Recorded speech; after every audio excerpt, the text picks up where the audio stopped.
Hello viewers, welcome back to Cryptings. Hello viewers.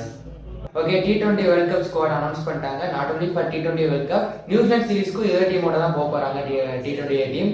So அந்த T20 World Cup analysis அதை தான் பார்க்க போறோம். டீம் எப்படி இருக்கு, ஸ்குவாட் நல்லா இருக்கா, நல்லா இல்லையா, நிறைய புது இன்க்ளூஷன்ஸ்லாம் இருக்கு. ஸோ அதை பத்தி நம்ம ஸ்டெப் பை ஸ்டெப்பாக பார்க்கலாம். ஓகே, நான் வந்து ஃபர்ஸ்ட் ஸ்குவாடை ரீட் பண்ணிடுறேன். அதுக்கப்புறம் நம்ம வந்து ஸ்டெப் பை ஸ்டெப்பாக ஸ்டார்ட் பண்ணலாம். Starting with captain Suryakumar Yadav, அவங்களோட வைஸ் கேப்டன் அக்சர் பட்டேல், அபிஷேக் சர்மா, திலக் வர்மா, சஞ்சு சாம்சன், சிவம் தூபே, இஷான் கிஷான், ஹர்திக் பாண்டியா, ஜஸ்பிரீத் பும்ரா, ஹர்ஷ்தீப் சிங், ஹர்ஷித் ராணா, வருண் சக்கரவர்த்தி, குல்தீப் யாதவ், வாஷிங்டன் சுந்தர், ரிங்கு சிங். உன்னோட ஃபர்ஸ்ட் தாட்ஸ் என்ன? என்னோட ஃபர்ஸ்ட் தாட்ஸ்ன்னு பார்த்தோம் அப்படின்னா, டீம் வந்து நல்லா இருக்கு. ஒரே ஒரு ப்ளஸ் பாயிண்ட், நம்ம ரொம்ப நாளாக கத்திட்டு இருந்தோம், கில்ல வந்து டீம்ல இருந்து எடுக்கணும் அப்படின்னு சொல்லிட்டு ஒரு வழியாக எடுத்திருக்காங்க. நீ கில் ஃபேன் தான் விஜய், நான் இல்லைன்னு சொல்லலை. நீ இதுல இருந்து என்ன சொல்லுவ? கில் வந்து டீம்ல இருந்திருக்கணும் இல்லையா? ஓகே, நம்ம வந்து ஃபர்ஸ்ட் இந்த டாபிக் எடுத்ததுனா லெட்ஸ் ஸ்டார்ட் வித் கில். அவரோட கில்லோட பொசிஷன் வச்சு நம்ம ஸ்டார்ட் பண்ணலாம். நீ சொன்ன ஆக்சுவலாக கில் எனக்கு பிடிக்கும், எல்லாமே ஓகே தான். பட் ஆனால் T20 ஸ்குவாட்க்கு ஒரு செட் ஆவாரா அப்படின்னு பார்த்தா கண்டிப்பாக ஆக மாட்டாது தான். ஒரு இன்னர் எட்ஜ். ஓகே, நம்ம கில்லு ஃபேனு, கில்லு பிடிக்குன்றத படி பார்க்கறதெல்லாம் தள்ளி வச்சுட்டு நம்ம T20 ஜெயிக்கணும், T20 வேர்ல்ட் கப் அடிக்கணும் அப்படின்றத பார்க்கும்போது சுப்மன் கில் வந்து என்னதான் நிறைய பேர் கலாய்ச்சாலும் அவர் நல்ல பிளேயர் தான். பட் ஆனால் T20க்கே அவர் செட் ஆக மாட்டார். நல்ல ஒரு டெஸ்ட் பேட்ஸ்மேன், டெஸ்ட் மேட்ச்ல பேட் எடுத்தாலே செஞ்சுரி இருக்குது, அப்படிலாம் இருக்கட்டும். ஓடிஏ கூட இப்போ வந்து அவ்வளோவா பெர்ஃபார்ம் பண்ணல, அவர் கொஞ்சம் டிப் ஆகிட்டே தான் இருக்காரு. பட் ஆனால் T20 எனக்கு வந்து கண்டிப்பாக செட் ஆக மாட்டார். நீ T20ன்னு சொன்னோன்னா நான் அவரோட இந்த வருஷத்தோட ஸ்டாட்ஸ் சொல்கிறேன் விஜய். இந்த வருஷத்துல 15 இன்னிங்ஸ் ஆடிருக்காரு, வெறும் 291 ரன் தான் அடிச்சிருக்காரு. ஆவரேஜ் ஆஃப் 24, ஸ்ட்ரைக் ரேட் வந்து 137. நான் ஸ்ட்ரைக் ரேட் ஆவரேஜ் எதுவுமே நான் சொல்லலை. லாஸ்ட்டாக கில் வந்து T20ல 50 அடிச்சது 2024ல, அதுவும் ஜிம்பாவே கூட. ஜிம்பாவே வந்து நான் தப்பாக குறைச்சிலாம் நான் இடம் போடல. பட் பெரிய பெரிய டீம்ஸ் கூட ரொம்ப ரொம்ப ரொம்ப ஸ்ட்ரகிள் பண்ணியிருக்காரு. நம்ம நல்ல இன்னிங்ஸ்னு சொன்னோம் அப்படின்னா ஆஸ்திரேலியா கூட ஒரு 37 நாட் அவுட்ல இருந்தாரு. ஆனால் அதுவும் நோ ரிசல்ட்ல வந்துச்சு விஜய். அந்த மேட்ச்ல தான் ஸ்கையும் ஆனாரு. அப்படிங்கும்போது ரொம்ப ரொம்ப ஸ்ட்ரகிள் பண்ணியிருக்காரு. லாஸ்ட்டாக வந்து அவர் செஞ்சுரி பார்த்தோம் அப்படின்னா 2023ல, அதுவும் அவரோட ஹோம் கிரவுண்டு மாதிரி தான் அந்த கிரவுண்டு, அகமதாபாத்ல ஆடினாரு. அதனால அவர் வந்து ரொம்ப ரொம்ப T20க்கு ஆக்டே ஆகாத player.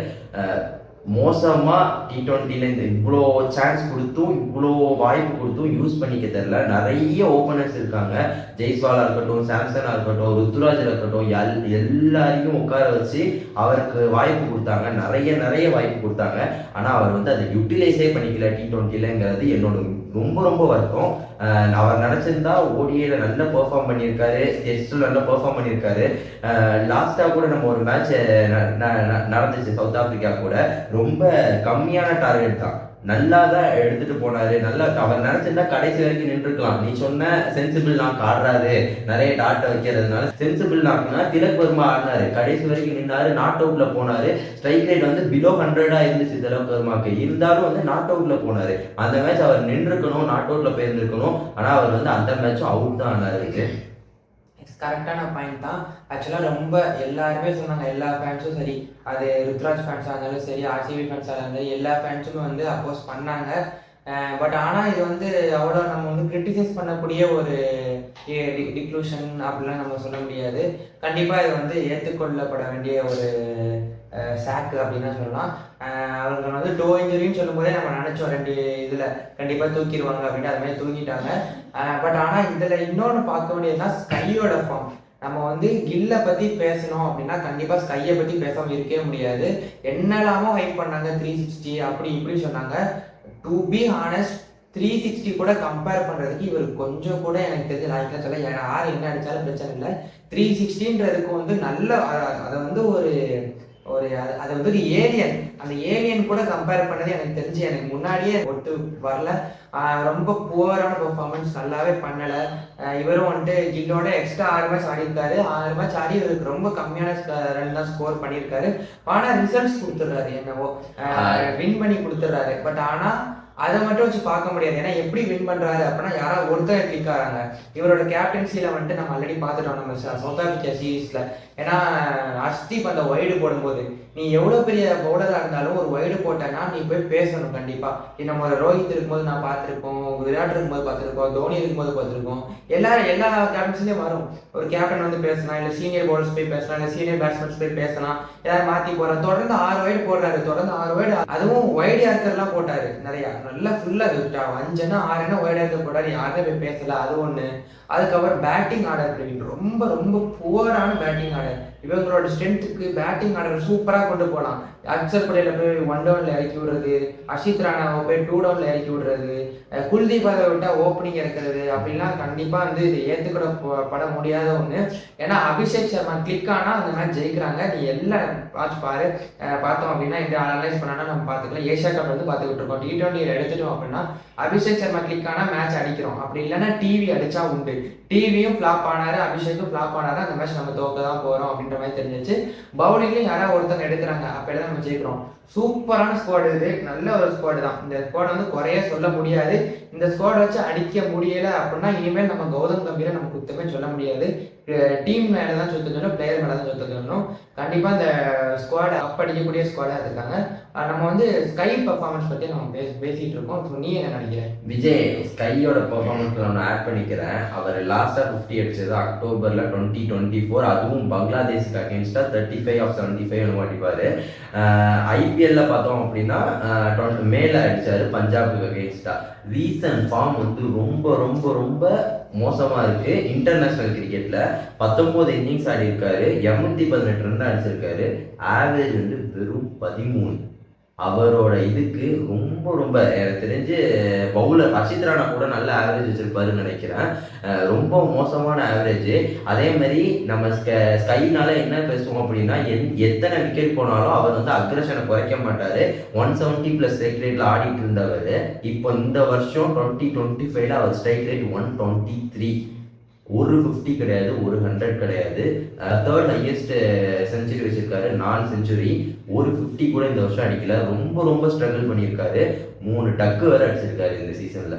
They should be talk Praveen. எனக்கு தெரிஞ்சு நம்ம கில்ல பத்தி பேசும்போது ஸ்கையை பத்தி பேசி ஆகணும். கண்டிப்பா ஸ்கை வந்து எல்லா மேட்சும் ஜெயிச்சு கொடுக்காரு, நான் இல்லைன்னு சொல்ல. எல்லா சீரீஸும் வின் பண்ணி கொடுக்காரு, இல்லை நான் சொல்லவே இல்லை. பட் அவரோட பெர்ஃபார்மன்ஸ், அவரோட ஃபார்ம் ரொம்ப ரொம்ப புவரா இருக்கு. அவர் வந்து கண்டிப்பா இந்த தடவை மாற்றணும். இல்லை அப்படின்னா அவர் கப்பே அடிச்சு கொடுத்தாலும் மேபி மேக்ஸிமம் அவர் ரிட்டையர்ட் ஆகிப்பாருன்னு தான் இருக்கும். எனக்கு தெரிஞ்சு இதெல்லாம் ஒரு நல்ல எக்ஸ்கியூஸ்னு நான் எடுத்துக்கிட மாட்டேன் பிரவீன். அதாவது ரிசல்ட் கொடுக்காரு அப்படின்றதுக்காக ரிசல்ட் கொடுக்காரு, யாருனாலும் கொடுக்கலாம். எனக்கு தெரிஞ்சு இந்த டீம் வச்சு சூப்பரான டீம். நம்ம இந்தியன் T20 ஸ்குவாட்லாம் நம்ம எடுத்து பார்த்துட்டோம்னா ஓரளவுக்கு நல்ல கேப்டன்லாம் வந்துட்டாரு அப்படின்னா இன்னும் நம்ம எப்படி ஓப்பனிங் அவ்வளோ ஸ்லாட்ஸ் இருக்காங்கன்னு பார்த்தோமோ 1 டவுனுக்கு, அதாவது 2 டவுனுக்கே அவ்வளோ ஸ்லாட்ஸ் இருக்குது.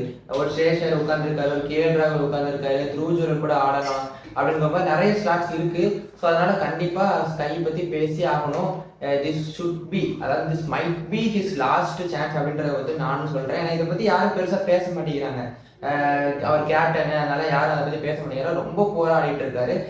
நம்ம எப்படி நம்ம மேலே இல்லைன்னு நம்ம பார்க்குறோமோ அதே மாதிரி ஒரு 2 டவுனே வந்து அங்கே வந்து போகுது, தேவையில்லாமல் ஒரு வேஸ்ட் ஆகுது. இசான் கிஷன் வேற ஸ்குவாடெல்லாம் இருக்காரு.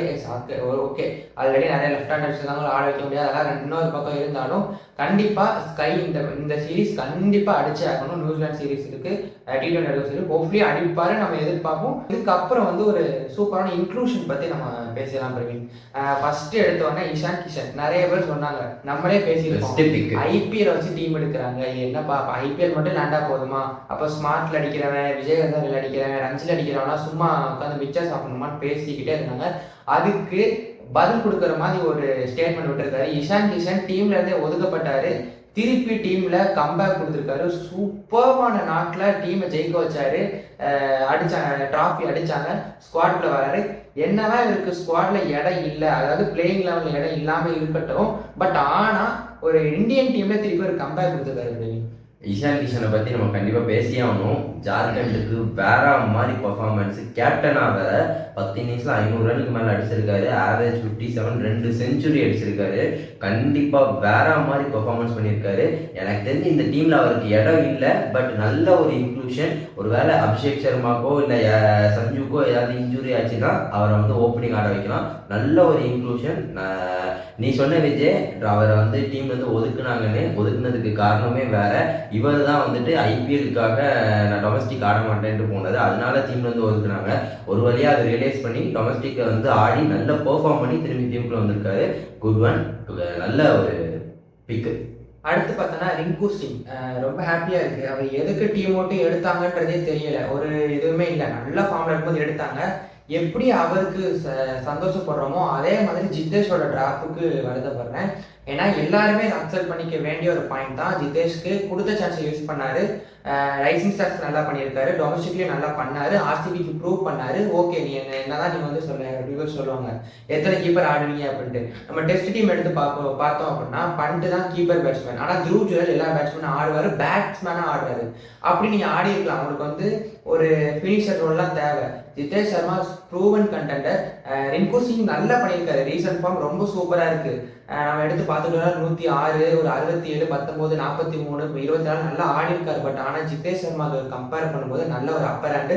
பட் ஆனால் அதுக்கு ரிங்கும் வந்து நம்ம குறை சொல்ல முடியாது. ஆனால் எதுக்கு விட்டு டீமுக்கு போனாரே தெரியல, திருப்பி ஃபுல்லாக கம்பேர் கொடுத்துருக்காரு. அவருக்கு வாய்ப்பு கிடைக்குமா கிடைக்கலையான்றதுலாம் இன்னொரு விஷயம். பட் ஆனால் நல்ல ஒரு சான்ஸ் கிடைச்சிருக்கு, அதை யூஸ் பண்ணணும். கிடைக்கிற சான்ஸை கண்டிப்பாக யூஸ் பண்ணணும். ஏன்னா யூஸ் பண்ணி அவருக்கு இடம் இல்லாமல் போனதுனால கண்டிப்பாக யூஸ் பண்ணணும். நீ ஒரு பாயிண்ட் சொன்ன விஜய், ஜிதேஷ் சர்மா, நானும் உன்ட்ட அதே கொஸ்டின் தான் கேட்குறேன். நம்ம டெஸ்ட்டில் வந்து த்ரூவ் ஜுவல் பண்ணிட்டு 2 பேரும் ஆடினாங்கன்னு நீ சொன்ன. ரொம்ப கம்மியான மேட்ச் தான் விஜய், 2 பேரும் ஒரே மேட்ச்ல ஆடினது ரொம்ப கம்மி தான். ஓடிஎஸ் ஸ்குவாட்லேயே பார்த்தோம் 3 கீப்பர் எடுத்தாங்க. நம்ம பேசிட்டு இருந்தோம் எதுக்கு 3 கீப்பர் அப்படின்னு. ஆனால் ஆடினது பண்ட்டையே வந்து ஆடலை, கேஎல் ராகுல் மட்டும்தான் ஆடினாரு. பெர்மனன்ட் கீப்பரா கேஎல் ராகுல் மட்டும்தான் இருக்காரு. என்னோட பாயிண்ட் என்னன்னா, கீப்பர்னு எதுக்கு பாக்குறீங்க ஒரு பிளேயரை? அவரை வந்து கீப்பரே பார்க்க, நீ வந்து இந்தியாவுக்கு எடுத்து பார்த்துட்டு டொமஸ்டிக் எடுத்து பார்த்தேன்னா அவர் கீப்பராக ஆடின மேட்சோட பியூர் பேட்ஸ்மேன் ஆடின மேட்ச் தான் அதிகம் அப்படின்னு கேள்வி. அவர் வந்து கீப்பர், நல்ல கீப்பர், டு பி ஆனஸ்ட் நல்ல கீப்பர். அந்த டீம்ல ஸ்குவாட்ல இருக்கிறதோட ஈஷான் கிஷன் அவங்களோட நல்ல கீப்பர் நான் ஒத்துக்கிறேன். பட் ஆனால் அவர் ஏன் நீ கீப்பராக பார்க்க, ஒரு பியூர் பேட்ஸ்மேனாக பார்த்துருக்கலாம். மேபி ரிங்கு சிங் அவர் வந்து எடுத்தது நல்லதுதான். நாங்கள் ரிங்கு சிங் அப்போஸான எதுவுமே சொல்ல. பட் ஜித்தேஷும் டிசர்வ்ன்றதை நான் ஜிதேஷ் டிசர்வ் தான் விஜய். நான் அதை பற்றி நான் இங்கே எதுவுமே சொல்லல. நீ பியூர் பேட்டருங்க. ரிங்கு சிங் அளவுக்கு ஜிதேஷால ஃபீல்டிங் பண்ண முடியுமா? ஜிதேஷால வந்துட்டு ரிங்கு சிங் அளவுக்கு ஃபீல்டிங் பண்ண முடியாது. அந்த ஒரு ப்ளஸ் தான். இப்போ நம்ம இப்படி பார்ப்போம், நீ சொல்ற கரெக்டான பாயிண்ட். பட் ஆனால் ரிங்கு சிங்கா தூபேன்னு பார்க்கும்போது தூபே தான் ஸ்குவாட்ல இருக்க போறாரு, ரிங்கு பெஞ்ச் தான் பண்ண போறாரு. இப்படின்னு பார்க்கும்போது நம்ம ஃபீல்டிங்ல பார்க்க முடியாது. ஏன்னா இது நம்ம ரிங்கு சிங் பேசும்போது அப்படியே தூபேக்கு நமக்கு உள்ள போயிடலாம் நினைக்கிறேன். தூபே எப்படி நம்ம கில்லு ஸ்கையை பேசணும், தூபையும் ஒரு ஒஸ்டான ஃபார்ம்ல இருக்காரு. அவர் வந்து ஃபினிஷராக இறக்குறாங்க. எல்லா வீடியோலையும் சொல்லல, சிஎஸ்கே வீடியோலையும் சொல்லியாச்சு, எல்லா வீடியோலையும் சொல்லியாச்சு. அவர் வந்து எப்போ மேட்சை ஃபினிஷ் பண்ணி கொடுத்துருக்காரு எனக்கும் தெரியல. தூபோட ரீசெண்ட் ஃபார்ம் எடுத்து பார்த்தோன்னா ஒரு 10, 10, 1, 11, 11, 39, 5, 22 ரொம்ப புவராக ஆடி இருக்காரு. அதுவும் அவர் நிறைய பேர் சொல்றாங்க அவரோட ஸ்லாட்ல இறக்கல அப்படின்னு. ஆனால் இதான் ஒரு ஃபிக்ஸடா ஸ்லாட்டு. எனக்கு தெரிஞ்சு அவர் சிஎஸ்கேயும் 5, 6 தான் இறக்குறாங்க, இவங்களும் 6 அந்த மாதிரிலாம் இறக்குறாங்க. அப்போ அவர் அதுக்கு அந்த மாதிரி ஏற்றுக்கணும். நான் வந்து சொல்லுவாங்க ஸ்பின்னருக்கு ஆடணும் அப்படின்ட்டு. நீங்கள் வந்து இந்த காலகட்டத்தில் நீ எல்லாரையும் ஆட தெரிஞ்சுக்கணும், எல்லாரையும் ஆடணும். எல்லா பாலும் நீ ஃபாஸ்ட் பாலர் ஆட தெரியல அப்படின்னாலும் எல்லா பாலும் நீ 6 அடிக்க சொல்ல, ஸ்ட்ரைக் ரொட்டேட் பண்ணலாம். ஒரு 120, 130 செகண்ட் ஆடலாம். எல்லாமே வந்து புவர் அவுட் ஆனாரு, அதாவது புவர் ஷார்ட் அடிச்சு அவுட் ஆனாரு. அதுதான் ரொம்ப வருத்தப்படுறேன். டானல் ஃபெரட் ஆகிட்ட அவுட் ஆனாரு, தேவையில்லாத ஷார்ட் ஆடி நிறைய அவுட் ஆனாரு. அவரோட ஃபார்ம் ஒரு கேள்விக்குள்ள இருக்காது. அவர் கண்டிப்பாக பெர்ஃபார்ம் பண்ணணும். இல்லை அப்படின்னா ரிங்கு சிங் அந்த இடத்துல ரீப்ளேஸ் பண்ணிடுவானு எனக்கு தோணுது. நீ சொல்றதெல்லாம் கரெக்டா விஜய், நான் இதை அக்செப்ட் பண்ணிக்கிறேன். பட் இதில் நான் ஒரு பாயிண்ட் ஆட் பண்ணிக்கிறேன். கண்டிப்பாக அவரோட பேட்டிங் பொசிஷன் வந்து ரொம்ப மேலே கீழே ஒரு மேட்ச் வந்து 4 டவுன் வராது, ஒரு மேட்ச் 5 டவுன் வராது, ஒரு மேட்ச் வந்து 6th பொசிஷனில் வராது, இன்னொரு மேட்ச் வந்து 2 டவுனில் இறக்குறாங்க. அவருக்கே வந்து அவர் எங்கே ஆட போறாரு அப்படிங்கிற ஒரு இதே இல்லை. இப்போ இதே பார்த்தோம் அப்படின்னா அவர் வந்து 4th பொசிஷன், அதாவது 2 டவுன் ஆடும்போது 3 மேட்ச் ஆடிருக்காரு, 124 ரன் அடிச்சிருக்காரு. சரியா? இந்த ஸ்ட்ரைக் ரேட் ஆஃப் 159. நம்பர் 5 ஆடும்போது கூட நல்லதான் பெர்ஃபார்ம் பண்ணியிருக்காரு, ஆவரேஜ் 31 இருக்கு. அப்படிங்கும்போது அவர் வந்து ஸ்பின் ஹிட்டர் தான், அவர் வந்து ஃபாஸ்ட் பவுலிங்கும் ஆட தெரியாது. இப்போ வந்து நீ சொல்றல, நான் ஒரு பாயிண்ட் ஒன்று ஆட் பண்ணிக்கிறேன். இப்போ வந்து எல்லா டீமுமே வந்து துபாய் வந்தாலே வந்துட்டு ஃபாஸ்ட் பவுலர் கொண்டு வந்துடுறாங்க ஷார்ட் பால் போடுறதுக்கு. அப்படிங்கும்போது இவர் வந்து இந்த 3 டவுனோ இல்லை 2 டவுன் வந்து ஸ்கைல ஆட போறாரு. 3 டவுன் இவர் வராருன்னு வச்சுக்கோ, 2 ஓவர் ஃபாஸ்ட் பவுலர் கொடுப்பாங்க. அதிகபட்சம் போனால் 2 ஓவர் ஃபாஸ்ட் பவுலர் கொடுத்து அவர் சர்வே ஆயிட்டாரு ஆயிட்டாரு அப்படின்னா அடுத்து எப்படினாலும் ஸ்பின்னுக்கு தான் போய் ஆக மாட்டேங்கிறாரு. நீ எடுத்த ஸ்டாட்ஸ்ல பார்த்த அப்படின்னா 5th பொசிஷன் 6th பொசிஷன் தான் அவரோட ஃபிக்ஸட் ஸ்லாட்டா இருக்குது. 13 மேட்ச் 5th ஸ்லாட்லயும் 11 ஸ்லாட் 6th ஸ்லாட்லயும் ஆடி இருக்காரு. நீ சொல்ற ஸ்லாட்னா அந்த 3 டவுன் அந்த மாதிரி ஸ்லாட்ல தான் ஆடி இருக்காரு. அந்த ஸ்லாட்ல நீ வந்து அவருக்கு வந்து ஸ்பின்னர் வராங்க, ஸ்பின்னர் இல்லைன்னா அப்படின்னு கூட இப்போ ஃபாஸ்ட் பாலர்ஸை கொண்டு வந்துருந்தாங்க. இவர் என்ன பண்றாருன்னா அவுட் ஆயிடுறாரு. 2 ஓவர் ஃபாஸ்ட் பாலர் அவுட் ஆயிடுறாரு. அதுதான் அவர் பண்ண மாட்டேங்கிறாரு நான் சொல்றேன். ஸ்ட்ரைக்கர் ரொட்டேட் பண்ணி ஆப்போசிட்ல போய் கொடுத்துரு, மொதல் பால் சிங்கிள் உள்ள பேரு அவர் தேவையில்லாத ஷார்ட் பால் அடிக்க போய் அவுட் ஆறாரு. எனக்கு தெரிஞ்சு அதை கண்டிப்பா அக்செப்ட் பண்ணிக்க மாட்டேன், நான் ஷுவரா அக்செப்ட் பண்ண மாட்டேன். ஏன்னா இப்போ உள்ள நீ பேட்ஸ்மேன் நீ எல்லாமே அடிக்கணும், ஸ்பின்னர் போட்டாலும் அடிக்கணும், ஃபாஸ்ட் பாலர் போட்டாலும் அடிக்கணும், யார் ஒரு பாட்டைவர் போட்டாலும் அடிக்கணும், யார் போட்டாலும் அடிக்கணும். ஏன்னா T20 வந்து நீ வந்து நம்ம மற்ற ஸ்ட்ரைக்கு சொன்ன மாதிரி நீ எக்ஸ்கியூஸ்லாம் கேட்டுட்டு இருக்க முடியாது, யாரை போட்டாலும் அடிக்கணும் அப்படிங்கிற இஸ் இன் புவர் ஃபார்ம். கண்டிப்பா அவர் வந்து ஒரு டேஞ்சர் எண்ணில் இருக்காருன்னு எனக்கு தோணுது. இதெல்லாம் கரெக்டு தான் விஜய். அதான் நான் இப்போ என்ன சொல்ல வரேன்னா, அவர் ஒருவேளை அந்த 2 ஓவர் சர்வைவ் ஆகிட்டாரு அப்படின்னா கண்டிப்பா அவரால் அடுத்த 2 ஓவரில் அதை மேக் பண்ண முடியும். எப்படினாலும் அடுத்த 2 ஓவர் ஸ்பின் தான் போட போறாங்க அப்படிங்கும்போது நீங்க அந்த ஸ்பின்னை யூஸ் பண்ணிக்கலாம் அப்படிங்கிறது தான் என்னோட இது. அவர் அந்த 2 ஓவரை யூஸ் பண்ண மாட்டேங்கிறாரு. அவர் தான் அதை புரிஞ்சு பார்த்துட்டோம். அவர் வந்தாரு ஸ்பின் போலிங் கண்ணிலே காமிக்க மாட்டாங்க, டக்கு டக்குன்னு பேசுற கொண்டு வந்துடுறாங்க. அவர் வந்து பொறுமை இல்லை, சரி பொறுமையா 2 ஓவர் பார்த்து ஆடிப்போம், ஆப்போனன்ட்ல இருக்கிற கொடுத்துட்டோம் அப்படின்னா அவர் ஆடிப்பாரு பார்த்தீங்கன்னா நான் முடியலை. இவரை பத்தி பேசி ஓகே அவ்வளோதான். ஓகே நம்ம பேட்டிங் ஸ்ட்ரென்த்னு பார்க்கும்போது ரொம்ப சூப்பராக இருக்குது. இவங்களுக்கு ஒன்னே ஒன்று மிஸ் ஆனது அந்த ஹார்திக் பாண்டியாவோட இடம் தான் மிஸ் ஆச்சு, கொஞ்சம் இன்ஜுரினால இருந்தாலும் திருப்பி வந்துட்டாரு. அபி அடிக்கலன்னா என்ன நான் இருக்கேன், தீவு அடிக்கலன்னா நான் இருக்கேன்ட்டு அடிச்சு ப்ரூவ் பண்ணாரு. T20 அந்த சீரீஸை நம்ம ஜெயிக்கிறதுக்கு அவர் முக்கியமான காரணமாக இருந்தாரு. சூப்பராக அடிச்சாரு. ஃபர்ஸ்ட் பால் என்ன சரி ஒத்துக்கிற இந்தியன் கண்டிஷன் பேட்டிங்க்கு அசிஸ்ட் பண்ணணும் உண்டு, பட் ஆனால் அதுலேயுமே அவர் வந்து தனியாக துண்டை தெரிஞ்சு அவர் அடிக் பண்ண அந்த 2 மேட்சஸ்ல அவர் அடித்தது 2 மேட்ச் 2மே வந்து எக்ஸ்ட்ரானரி நாக்கு. அதுவும் ஃபர்ஸ்ட் மேட்ச் வந்துட்டு எல்லாருமே ஃபெயில் ஆகும்போது தனியாக இருந்துட்டு 200+ ஸ்ட்ரைக் ரேட்ல ஆனாரு. செகண்ட் மேட்ச்ல வந்துட்டு செகண்ட் ஃபாஸ்டஸ்ட் 50 வந்து அடிச்சிருக்காரு இந்தியாவுக்குங்கும் போது 2 நாக்குமே எக்ஸ்ட்ரானரி நாக்கு. நமக்கு வந்து 3 ஓவர் பவுலிங்கும் போடுறதுக்கு வாய்ப்பு கிடைச்சிருக்கு. அதுக்கப்புறம் நம்ம பார்த்தோம் அப்படின்னா நம்ம தமிழ் பிளேயர்ஸை பற்றி பார்த்தோம்னா 2 தமிழ்நாடு பிளேயர்ஸ் இருக்காங்க. வாஷிங்டன் சுந்தர் அன்ஃபார்ச்சுனேட்லி அவருக்கு வந்து சான்ஸ் கிடைக்காது, because Axar Patel vice captain, அதனால ஸ்ட்ரெயிட்டாகவே அவர் தான் பிளேயிங் லெவலில் இருக்க போறான்றதுனால வாஷிக்கு எனக்கு தெரிஞ்ச சான்ஸ் கிடைக்காது. அண்ட் விசி குட் ஃபார்ம்ல இருக்காரு, நம்பர் 1 பிளேயரா இருக்காரு, கண்டிப்பா டெலிவரி பண்ணுவாரு. போன மேட்சே பார்த்தோம், அவர் 2 6 அடிச்சாங்க. அடுத்தே வந்து பாலே வந்து ஈகோல விக்கெட்லாம் எடுத்தாரு, ஆனஹாட்டிக்லாம் இருந்தாரு, சூப்பரா பெர்ஃபார்ம் பண்ணாரு.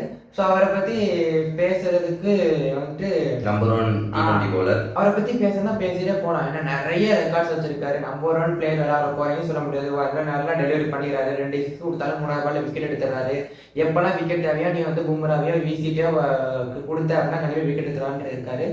ஸோ அதனால விசி பிரச்சனையே இல்லை. வாஷி எனக்கு தெரிஞ்சு நல்ல ஃபார்ம்ல தான் இருந்தாரு. ஆஸ்திரேலியா நல்லா பண்ணாரு, நல்லா ப்ளே பண்ணாரு, பேட்டிங்லயும் கொஞ்சம் கான்ட்ரிபியூட் பண்ணாரு, பவுலிங்லயும் பவர் பிளேல போட்டு விக்கெட்லாம் எடுத்தாரு. பட் ஆனால் இந்த T20 வேர்ல்ட் கப்ல அவருக்கு வந்து இடம் கிடைக்கிறது கொஞ்சம் கஷ்டம் தான், அன்டில் ஆர் அன்லெஸ் அக்சருக்கு ஏதாச்சும் ஒரு பிரச்சனை அப்படின்ற வரைக்கும். ஓகே கடைசியா வந்துட்டு இந்த டீமோட பிளேயிங் 11 நம்ம பார்த்துட்டு முடிச்சுக்கலாம்னு நினைக்கிறேன். விஜய் நான் ஒன்னே ஆட் பண்ணிக்கிறேன். நீ வாஷியை பத்தி நீ ஒன்று சொன்ன, விஜய் நான் ஒன்னே ஆட் பண்ணிக்கிறேன். அக்சர் பட்டேல் வந்து நீ வைஸ் கேப்டன், அதனால டீம்ல இருந்து தூக்க முடியாதுன்னு சொன்னேன். நான் உன்ட்ட ஆல்ரெடி சொன்னேன், கில்லு வந்து டீம்ல இருக்கிறது கஷ்டம் தான் அப்படின்னு நான் சொன்னேன். நீ வந்து கில்லு தான் வைஸ் கேப்டன், ஸோ தூக்க மாட்டாங்க, எப்படினாலும் டீம்ல வச்சிருப்பாங்க அப்படின்னு சொன்னேன். சேம் அதே மாதிரி இப்போ வந்து அக்சர் பட்டேலுக்கும் நடக்காது அப்படிங்கிறது என்ன நிச்சயம்? ஏன்னா இது T20 வேர்ல்ட் கப் இப்போ வந்து நீ மாற்ற முடியாது. ஏன்னா இப்பவுமே வந்து இவங்க ஸ்லாட்டை மாத்திக்கிட்டே இருந்தாங்க, நானும் யோசிச்சேன்னா மாத்திக்கிட்டே இருக்காங்க. பட் ஆனால் இதான் ஃபிக்ஸட் ஸ்குவாட் வைஸ் கேப்டன் கொடுத்துட்டாங்க. ஏன்னா அவர் பெர்ஃபார்ம் பண்ணியிருக்காரு. அக்சர் கில் வந்து பெர்ஃபார்ம் பண்ணல, அக்சர் வந்து பெர்ஃபார்ம் பண்ணியிருக்காரு. ஃப்ளோட்டராகவும் வருவார், கீழே இறக்கலாம். ஆனால் கீழே இறக்குறதா நல்லது. அவங்க போய் 1 down 2 down இறக்குறீங்கன்னா அவருக்கு வந்து வேலையெல்லாம் ஆகாது. நல்ல ஒரு லாங் லீவர்ஸ் வச்சிருக்காரு, நல்ல ஒரு பவுண்டரிஸ் கிளியர் பண்ற அளவுக்கு பவர் இருக்குது. ஸ்பின் சூப்பராக அந்த மிடில் ஓவரில் குல்தீப் கூடயோ இல்லை விசி கூடயோ பால் ஷேர் பண்ற அளவுக்கு நல்ல ஒரு கேப்பபிலிட்டி இருக்கு அவர்கிட்ட. ஜே நான் ஒன்று ஆட் பண்ணிக்கிறேன். ஃபாஸ்ட் பவுலர் வந்துட்டு எனக்கு தெரிஞ்சு அக்சர் பட்டேலோட வாஷிங்டன் தான் நல்லா ஆடுவார். அந்த ஷார்ட் பால் அந்த பவுன்சர் வந்து வாஷியால் ஈஸியாக கிளியர் பண்ண முடியும் அவரோட லாங் லீவர்ஸை வச்சு.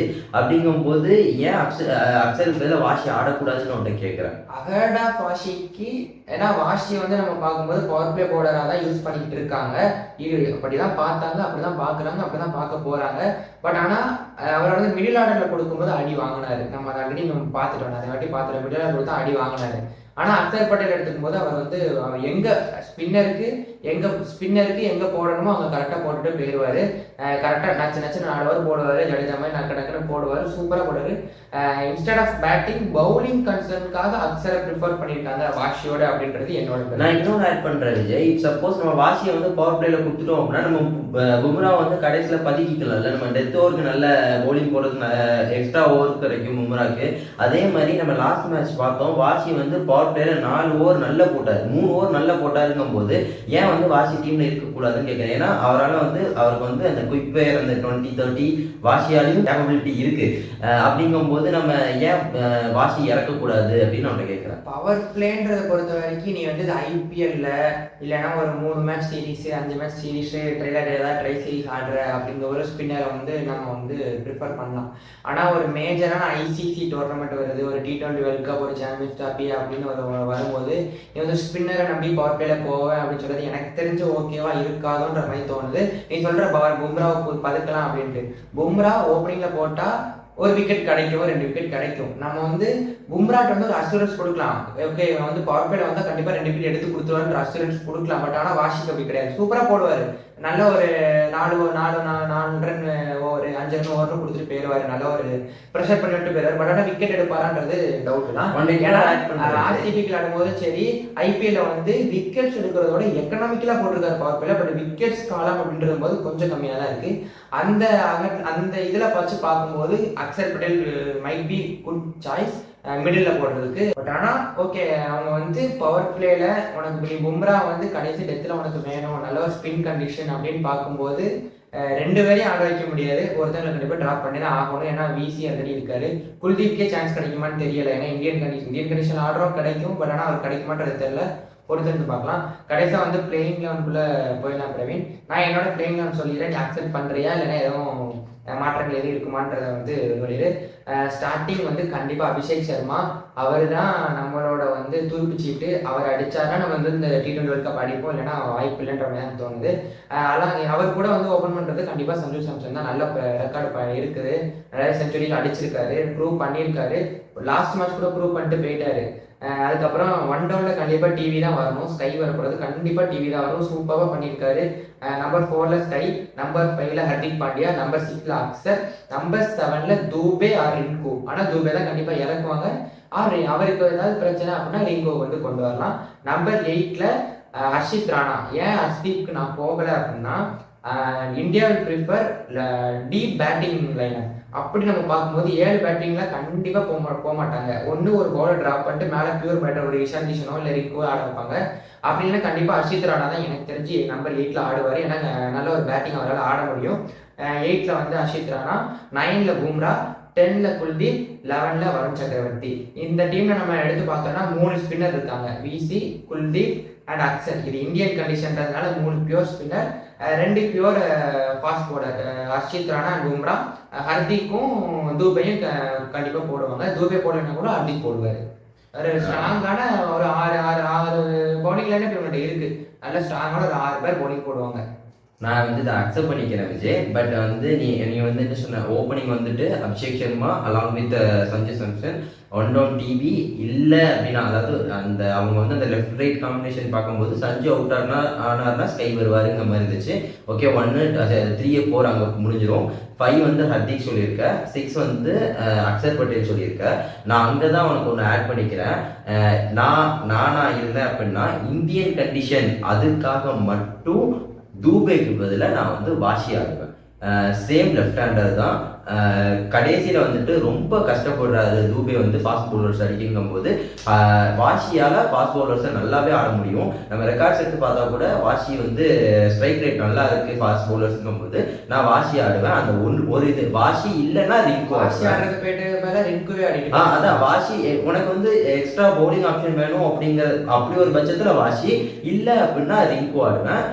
சேம் அதுக்கப்புறம் ஹர்ஷ்தீப் சிங் ஆர் ஹர்ஷித் ராணா, பும்ரா, குல்தீப், வருண் சக்கரவர்த்தி. மித்த எல்லாமே ஓகே தான். தூபைக்கு பேர நான் வாஷி ஆட் பண்ணிட்டேன். பட் ஆனால் கண்டிப்பாக 8 பேட்டிங் லைனோட போவாங்க. ஒருவேளை குல்தீப்பை ட்ராப் பண்ணிட்டு பியூர் பேட்ஸ்மேனான நீ சொன்ன மாதிரி ஒரு இஷான் கிஷனை கூட ஆட வைக்கலாம், இல்லை ரிங்கு கூட ஆட வைக்கலாம். போத் தூபே ரிங்கு 2 பேருமே ஸ்குவாடில் கூட இருக்கலாம். நீ சொன்னது நல்ல ஒரு பாயிண்ட். ஏன்னா ப்ரூவே பண்ணல, நம்பர் 6 நம்பர் 7 அவர் அடிக்கவே இல்லை அப்படிங்கிற வச்சு அதில் 2 இடத்துல ஒரு வாஷியோ அப்படி இல்லை. ஆல்ரெடி 3 ஸ்பின்னர் இருக்காங்க அப்படின்னு பார்த்துட்டோம்னா கண்டிப்பாக 3 ஸ்பின்னர் தான் போட போகிறாங்க, அதுக்கு மேலே ஓஸ் போட மாட்டாங்க. அப்படி இல்லைன்னா ரிங்கு சிங்கே ஆட வைக்கலாம். நல்லா பெர்ஃபார்ம் பண்ணாரு, சூப்பராக ஃபினிஷ் பண்ணுவார். சூப்பராக கண்டிப்பாக நல்ல ஒரு சைக்ரேட்ல ஃபினிஷ் பண்ணுவாரு. ஏன்னா நமக்கு தூபை தேவையே இல்லை விஜய். நம்ம பவுலர்னு பார்த்தோம் அப்படின்னா பும்ரா இருக்காரு, ஹர்ஷித் ராணா இல்லைன்னா ஹர்தீப் சிங், அதுக்கப்புறம் Hardik Pandya, already 3 fast bowler ஆச்சு. ஸ்பின்னர்ஸ்ன்னு பார்த்தோம் அப்படின்னா அக்ஷர் பட்டேல், விசி, குல்தீப் ஆடினார்னா குல்தீப். அப்படிங்கும்போது நமக்கு 6 பவுலர்ஸ் நமக்கு அங்கேயே வந்துருச்சு. தேவைப்பட்டா கூட இந்த 6 பவுலருக்குள்ள நம்ம ரொட்டேட் பண்ணிக்கிட்டே இருக்கலாம். இப்போ வந்து திலக் வர்மாவும் கை சுத்திட்டு தான் இருக்காரு, ஒரு பிரச்சனையும் இல்லை. அவருக்கு ஒரு ஓவர் தள்ளிக்கலாம். தூபேக்கு வந்து நம்ம பவுலிங்காக ஆடுறதுக்கு பேர பாசி ஆடிட்டு போயிடலாம். அவர் வந்து ஒரு 2 ஓவர் நல்லா போடுவார். இல்லை பவுலரே தேவையில்லை அப்படிங்கிற பட்சத்தில் நம்ம இஷான் கிஷனோ இல்லை ரிங்கு சிங்கோ யாராவது ஒருத்தர் ஆடிக்கலாம். கரெக்ட் தான். ரிங்கு சிங் நான் வந்து அக்செப்ட் பண்ணிக்கிறேன். அதனால நான் தூபே ரிங்கு சிங்னு சொன்னேன். இதில் வந்து நம்ம பார்த்தோம்னா நல்ல காம்பினேஷன், சூப்பர் காம்பினேஷன். ஏன்னா 4 லெஃப்ட் ஹேண்டர்ஸ் ஆடுறாங்க இந்த 11 நம்ம எடுத்து பார்த்தோம்னா.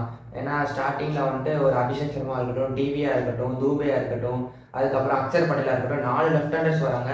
உடனே ரைட் ஹேண்டர்ஸ் பார்த்தோம்னா சஞ்சு சாம்சன், ஸ்கை, ஹர்திக் பாண்டியா அப்படின்ற வரனால நல்ல ஒரு காம்பினேஷனாகவும் இருக்கும். லெஃப்ட் ரைட் அதான் விஜய் நம்ம பேசுனது தான். இப்போ ஒருவேளை தூபே தூக்குனாலும் அதுக்கு பேர் அவங்களுக்கு லெஃப்ட் ஹேண்டர்ஸ் நிறைய பேர் இருக்காங்க. வெளியே ரிங்குவா இருக்கட்டும், வாஷியா இருக்கட்டும், எப்படினாலும் அவங்களுக்கு வந்து அந்த லெஃப்ட் ரைட் இஷான் கிஷனா இருக்கட்டும். இப்போ அதான் சொல்ல வரேன் விஜய். இப்போ நம்ம இதை பத்தி பேசும்போது இஷான் கிஷன் வந்து டெத் ஓவர்ஸ் எப்படி ஆடுவாரு அப்படின்னு நீங்க கேட்பீங்க. அதுக்கு தான் நான் சொல்றேன், இஷான் கிஷனை வந்து மேல ஆட வச்சுக்கலாம்.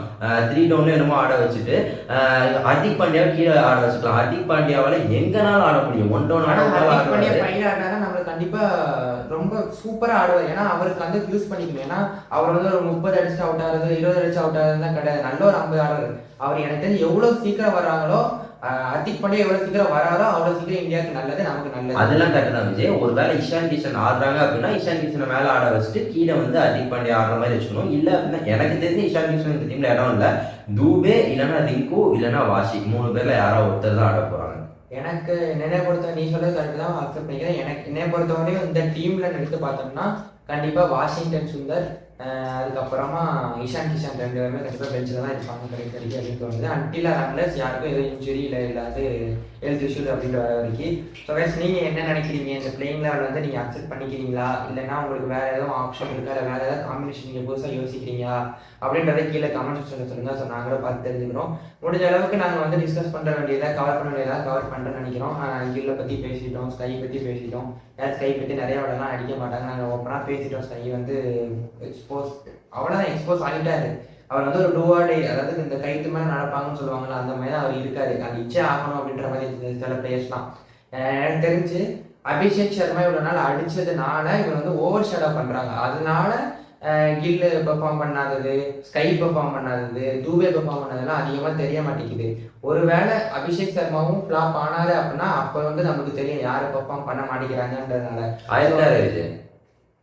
அந்த ஆயிருக்கிற நேரத்துல நம்மளுக்கு வந்து டிவி அதான் விஜய், டிவி மேட்ச் பண்ணி ஏதோ ஒரு மேட்ச் எப்படியோ ஜெயிச்சிடறாங்க. எப்படி நம்ம ஒரு குஜராத் டைட்டன்ஸ்ல ஓப்பனர்ஸ் வந்து அவுட் ஆனாங்கன்னா அதுக்கப்புறம் டீமே கொலாப்ஸ் ஆகுதோ, அபிஷேக் சர்மா பெர்ஃபார்ம் பண்ணனா கண்டிப்பா நம்ம வந்து தோத்து போயிடும் அப்படின்ற மாதிரி நான் நினைக்கிறேன். அபிஷேக் சர்மா பெர்ஃபார்ம் பண்ணணும். அதுக்கு முன்னாடி கண்டிப்பா இந்த 3 பிளேயர்ஸ் கண்டிப்பா ஃபார்முக்கு வந்தே ஆகணும். இதான் என்னோட கருத்து. இந்த வீடியோ உங்களுக்கு பிடிச்சிருக்கும்னு நினைக்கிறேன். கண்டிப்பாக உங்களோட தாட்ஸ்லாம் கீழே கமெண்ட் பண்ணுங்க, என்ன சொல்லிக்கிட்டு. இதுக்கப்புறம் வந்து சில ஐபிஎல் டீம்ஸ் பற்றி நாங்கள் டிஸ்கஸ் பண்ணலாம், அனலைஸ் பண்ணலான்னு இருக்கோம். அதெல்லாம் நீங்கள் மறக்காமல் பார்க்கணும்னா நமக்கு கீழே நம்ம சேனலை சப்ஸ்கிரைப் பண்ணி பெல் பைக்கெலாம் கிளிக் பண்ணி வச்சுக்கோங்க. நானும் ட்ரெயினும் உங்களை அடுத்த வீடியோ சந்திக்கிறோம். நன்றி. Bye from Vijay and Praveen. Bye.